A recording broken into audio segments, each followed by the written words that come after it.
नमस्ते। आज हम विज्ञान के सबसे दिलचस्प विषयों में से एक पर बात करने जा रहे हैं, प्रकाश यानी लाइट। नमस्ते। हमारे पास कक्षा 10 की एनसीईआरटी विज्ञान के अध्याय 9 पर आधारित कुछ बहुत अच्छे नोट्स हैं। तो आज की हमारी ये जो चर्चा है, इसका मकसद है इस अध्याय के सबसे जरूरी हिस्सों को, मतलब परावर्तन और अपवर्तन को आसान तरीके से समझना। ये वाकई एक मजेदार विषय है क्योंकि ये हमारी रोजमर्रा की जिंदगी से जुड़ा है। हम जो कुछ भी देखते हैं वो प्रकाश की वजह से ही तो है। बिल्कुल। इन नोट्स की शुरुआत भी एक बहुत अच्छी तस्वीर से होती है जिसमें दिखाया गया है कि कैसे लेंस प्रकाश की किरणों को या तो एक जगह इकट्ठा कर सकता है या फिर फैला सकता है। हाँ, मैंने देखा। यही एक तरह से इस पूरे अध्याय का निचोड़ है, प्रकाश के रास्ते को मोड़ना और उसे अपने काम के लिए इस्तेमाल करना। बिल्कुल। तो चलिए सबसे पहले प्रकाश के सबसे बुनियादी व्यवहार से शुरू करते हैं, परावर्तन यानी रिफ्लेक्शन। ठीक है। आसान भाषा में कहें तो जब प्रकाश किसी चीज से टकरा कर वापस आता है। मुझे याद है स्कूल में पढ़ाया जाता था कि इसके दो बहुत ही सरल नियम हैं। हाँ, और ये नियम बहुत ही सहज है।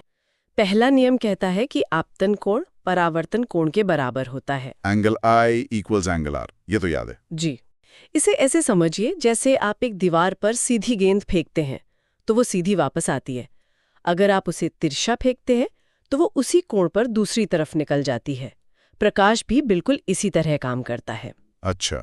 जिस एंगल पर वो किसी सतह से टकराएगा उसी एंगल से वापस लौटेगा। और दूसरा नियम? दूसरा नियम और भी सरल है। वो कहता है कि आने वाली किरण, टकराकर जाने वाली किरण और सतह पर जो 90 डिग्री की काल्पनिक सीधी रेखा हम बनाते हैं जिसे अभिलंब कहते हैं। हाँ, नॉर्मल। ये तीनों एक ही प्लेन या एक ही सतह पर होते हैं। ऐसा नहीं हो सकता कि किरण आए तो स्क्रीन पर और टकराकर कमरे की छत की तरफ चली जाए। सब कुछ एक 2D सतह पर होता है। ठीक है, ये तो हुई समतल सतह की बात, जैसे एक आम शीशा। पर क्या होता है जब सतह घुमावदार हो, जैसे एक चम्मच? वहां तो सब कुछ उल्टा पुल्टा दिखता है। बहुत अच्छा सवाल है, और यहीं से गोलीय दर्पण यानी स्फेरिकल मिरर्स का कॉन्सेप्ट आता है। ये ऐसे दर्पण हैं जिनकी सतह सपाट न होकर मुड़ी हुई होती है। अगली बार जब आप खाना खाएं तो चम्मच में अपनी शक्ल जरूर देखिएगा। हाँ बिल्कुल। तो चम्मच का अंदर वाला हिस्सा जो धंसा हुआ होता है, वो है अवतल दर्पण यानी कॉनकेव मिरर। ये प्रकाश की किरणों को एक बिंदु पे इकट्ठा करता है, उन्हें कन्वर्ज करता है। और चम्मच का बाहरी उभरा हुआ हिस्सा? वो है उत्तल दर्पण यानी कॉन्वेक्स मिरर। ये प्रकाश की किरणों को फैला देता है, उन्हें डाइवर्ज करता है। अच्छा, तो मतलब एक किरणों को फोकस करता है और दूसरा उन्हें बिखेरता है। पर इन दर्पणों से जुड़ी कुछ खास शब्दावली भी है, जैसे फोकस, वक्रता केंद्र। ये सब क्या है? सुनने में बड़े भारी लगते हैं। इन्हें आप दर्पण की एनाटॉमी या बनावट समझ सकते हैं।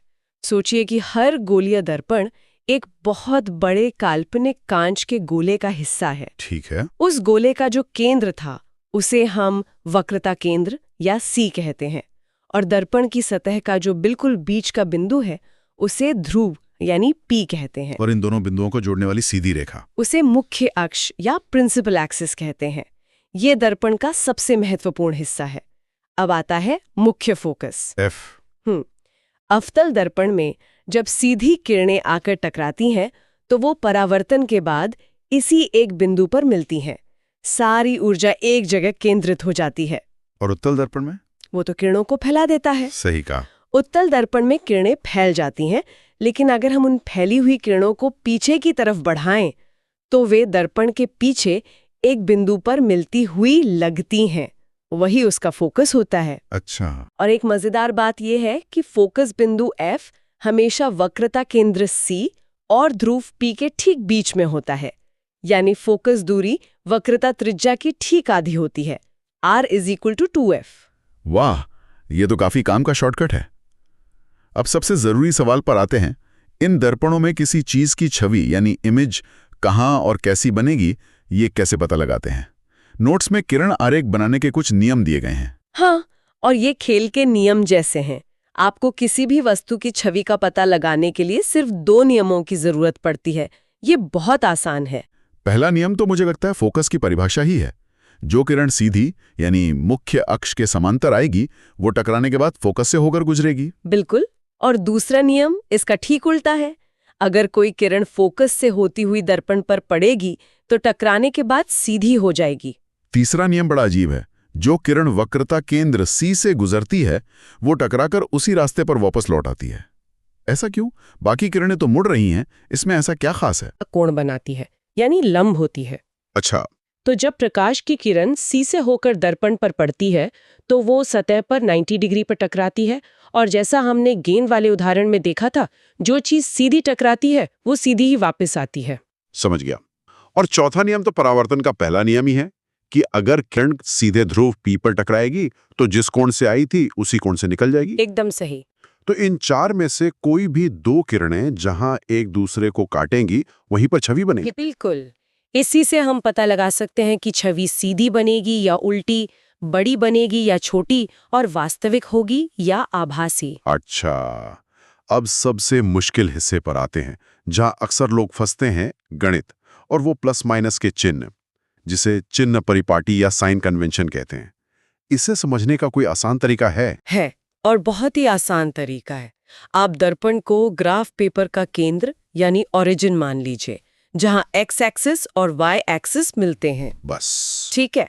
अब जो भी चीज उस केंद्र यानी ध्रुव के दाईं ओर या मुख्य अक्ष से ऊपर है वो पॉजिटिव यानी प्लस, और जो भी बाईं ओर या नीचे है वो नेगेटिव यानी माइनस। अरे वाह! तो इसका मतलब वस्तु को हम हमेशा बाईं तरफ रखते हैं तो वस्तु की दूरी u हमेशा नेगेटिव होगी। हमेशा। और अवतल दर्पण का फोकस असल में बाईं तरफ होता है, तो उसकी फोकस दूरी f भी नेगेटिव होगी। जबकि उत्तल दर्पण का फोकस दाईं ओर दर्पण के पीछे होता है, तो उसकी फोकस दूरी पॉजिटिव होगी। ये नियम याद रख लिया तो आधे सवाल तो वैसे ही हल हो जाएंगे। बिल्कुल। और इन सबको एक साथ जोड़ने के लिए एक फॉर्मूला भी है, दर्पण सूत्र 1v + 1u = 1f। ये देखने में बहुत सरल है, पर असल में ये ऑप्टिक्स की दुनिया का एक सुपर पावर है। सही कहा। और छवि कितनी बड़ी बनेगी, इसके लिए आवर्धन यानी मैग्निफिकेशन का फॉर्मूला है, m = -v/u। अगर m का मान 1 से ज्यादा है तो छवि बड़ी है, 1 से कम है तो छोटी। और प्लस माइनस का भी कुछ मतलब होता है। हाँ, अगर m नेगेटिव है तो छवि उल्टी है और वास्तविक है। अगर m पॉजिटिव है तो छवि सीधी है और आभासी है। बेहतरीन। तो ये तो हुई बात जब प्रकाश किसी चीज से टकराकर वापस आ जाता है, पर तब क्या होता है जब वो किसी चीज के आर पार निकल जाता है, जैसे पानी या चश्मे के शीशे से? क्या वो तब भी सीधा ही चलता है? नहीं, और यहीं से हमारा दूसरा बड़ा विषय शुरू होता है, प्रकाश का अपवर्तन यानी रिफ्रैक्शन। जब प्रकाश एक माध्यम से दूसरे माध्यम में जाता है, जैसे हवा से पानी में, तो वो थोड़ा सा मुड़ जाता है। मुड़ जाता है? क्यों? ऐसा इसलिए होता है क्योंकि अलग अलग माध्यमों में प्रकाश की रफ्तार अलग अलग होती है। अच्छा, तो इसका रफ्तार से लेना देना है। बिल्कुल। आप अपवर्तनांक यानी रिफ्रैक्टिव इंडेक्स को एक तरह से किसी रास्ते का ट्रैफिक जैम समझ सकती हैं। हवा मतलब खाली हाईवे, जहां प्रकाश की रफ्तार सबसे तेज होती है। पानी मतलब शहर की सड़क, जहां रफ्तार कम हो जाती है। और हीरा मतलब पीक आवर का ट्रैफिक, जहां प्रकाश की रफ्तार बहुत ही धीमी हो जाती है। जिस माध्यम का अपवर्तनांक जितना ज्यादा होगा, प्रकाश उसमें उतना ही धीमा चलेगा और उतना ही ज्यादा मुड़ेगा। तो जब किरण हवा मतलब कम ट्रैफिक से कांच मतलब ज्यादा ट्रैफिक में जाती है तो वो अभिलंब की तरफ झुक जाती है। एकदम सही पकड़ा। और जब कांच से वापस हवा में निकलती है तो अभिलंब से दूर हट जाती है। बिल्कुल। और इस मुड़ने का भी एक नियम है जिसे स्नेल का नियम कहते हैं। ये साइन I और साइन R के अनुपात से जुड़ा है, जो हमें बताता है कि किरण ठीक कितना मुड़ेगी। और अपवर्तन की इसी सिद्धांत का इस्तेमाल हम लेंस में करते हैं, है ना? हाँ, लेंस और कुछ नहीं बल्कि कांच के ऐसे टुकड़े हैं जिन्हें खास तरीके से डिजाइन किया गया है ताकि वे प्रकाश को हमारी जरूरत के हिसाब से मोड़ सकें। फिर से, ये दो तरह के होते हैं और ये दर्पणों की तरह ही काम करते हैं। उत्तल लेंस, जो बीच में से मोटा और किनारों से पतला होता है, वो अवतल दर्पण की तरह किरणों को एक जगह इकट्ठा करता है। जी, इसीलिए उसे अभिसारी लेंस भी कहते हैं। और अवतल लेंस, जो बीच में से पतला और किनारों से मोटा होता है, वो उत्तल दर्पण की तरह किरणों को फैला देता है। हाँ, इसीलिए उसे अपसारी लेंस कहते हैं। हमारे चश्मों से लेकर कैमरा और टेलीस्कोप तक सब इन्हीं दो तरह के लेंसों के खेल पर आधारित है। लेंस के लिए किरण आरेख बनाने के नियम भी दर्पण जैसे ही हैं क्या? लगभग वैसे ही। पहला नियम, सीधी आने वाली किरण लेंस से गुजरने के बाद फोकस से होकर जाएगी।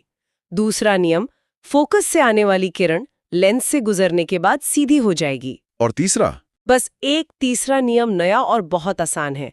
जो किरण लेंस के बिल्कुल बीच वाले बिंदु यानी प्रकाशिक केंद्र O से गुजरेगी, वो बिना मुड़े सीधी निकल जाएगी। मतलब इसमें भी किसी छवि का पता लगाने के लिए कोई भी दो नियम इस्तेमाल कर सकते हैं?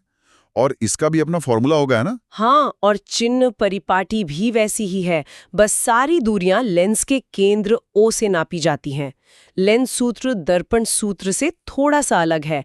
यहाँ 1v - 1u = 1f है। अच्छा, दर्पण में प्लस था, यहाँ माइनस है। ये छोटा सा बदलाव बहुत मायने रखता होगा। बिल्कुल। और आवर्धन के फॉर्मूले में भी एक बदलाव है। यहाँ m = vu है। दर्पण की तरह माइनस का चिन्ह नहीं है। इन छोटे छोटे अंतरों को याद रखना बहुत जरूरी है। सही कहा। और लेंस से जुड़ी एक और खास बात है उसकी क्षमता यानी पावर।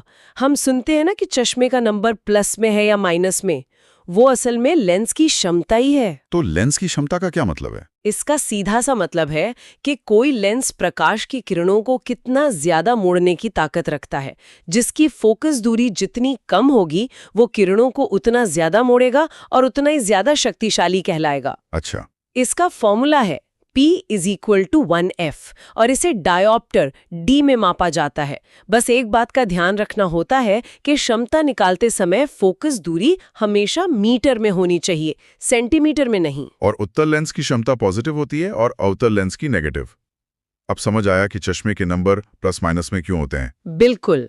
अब अंत में इन दोनों दर्पणों के कुछ मजेदार उपयोगों पर नजर डालते हैं। टॉर्च, गाड़ियों की हेडलाइट, यहाँ तक के डेंटिस्ट जो छोटा सा शीशा इस्तेमाल करते हैं, उन सब में अवतल दर्पण होता है। क्योंकि वो प्रकाश को एक जगह फोकस कर सकता है। हाँ, या एक शक्तिशाली बीम बना सकता है। और गाड़ियों के साइड मिरर में हमेशा उत्तल दर्पण होता है, ऐसा क्यों? क्योंकि उत्तल दर्पण हमेशा चीजों की सीधी और छोटी छवि बनाता है। इससे ड्राइवर को अपने पीछे का बहुत बड़ा एरिया एक छोटे से शीशे में दिख जाता है। अगर इसकी जगह समतल दर्पण होता तो सिर्फ पीछे वाली एक कार ही दिखती। उत्तल दर्पण से पूरी सड़क दिख जाती है। ये तो सुरक्षा के लिए बहुत जरूरी है। तो अगर हम पूरी चर्चा को संक्षेप में देखें, परावर्तन मतलब प्रकाश का टकरा कर लौटना, और अपवर्तन मतलब आर पार जाते हुए मुड़ जाना। अवतल दर्पण और उत्तल लेंस किरणों को इकट्ठा करते हैं, जबकि उत्तल दर्पण और अवतल लेंस किरणों को फैलाते हैं। आपने बिल्कुल सही सार निकाला।